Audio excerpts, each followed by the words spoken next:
Markalaust hérna í lautinni, fyrsta stig síðan 2. maí, þú hlýtur að vera svona sáttur? Já, þetta er svona súlsett. Við vildum að sjálfsögðu fá 3 stig inn og heldum alveg geta náð þessi 3 stig. Við fengum færi til þess og það var hörkuleikur, vel tekist á og opinn á köflum. Þannig að eins og segir, það er langt síðan við fengið stig og við bara virðum þetta stig og vonandi gefum það einhver innspýtingu í bara framhald. Það með svona heilt yfir sáttu með frammistöðuna? Já, ég get ekki annað verið það að varnarleikurinn mjög góður, mótið mjög öflug og vel spilandi Víkingslið sem við búið að vera á góðri siglingu.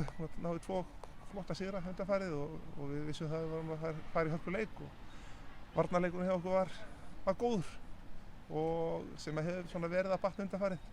En sóknarleikurinn, ánægður með hann gerði smá svona áherslubreytingar, stöðubreytingar og mér finnst að skila beittari sóknarleik og fengum svona betri færi en við höfum verið að fá.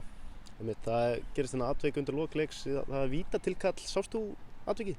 Já, mér fannst nú bara þessir að ég hafa manneskjuna niður sko, frá mér séð sko. Þannig að já, sjálfsögðu gerðum við tilkall til þess að fá vítið þarna en það verður gaman að segja þetta aftur og líka fyrir sérstaklega að segja það að hann hafi farið í boltann, af hverju fengum þó ekki horn. Þannig að það voru nokkrar hundarlegar ákvarðanir eins og gengur og gerist í þessum bolta. Varnarleikurinn góður og Tinna í markinu var afar góð í dag, þú hlýtur að vera sáttur og hún er búin að vera góð heilt yfir tímabilið, hlýtur að vera sáttur með hana? Já, hún er búin að vera frábær í sumar og eiga virkilega góða leiki og bara í dag hún eins og allir aðra leikmenn, það voru bara allir að stíga þar upp og bara náðum að sína góða liðsframmistöðu. Næsti leikur, 6. stiga leikur gegn Keflavík, hvernig svona við komum.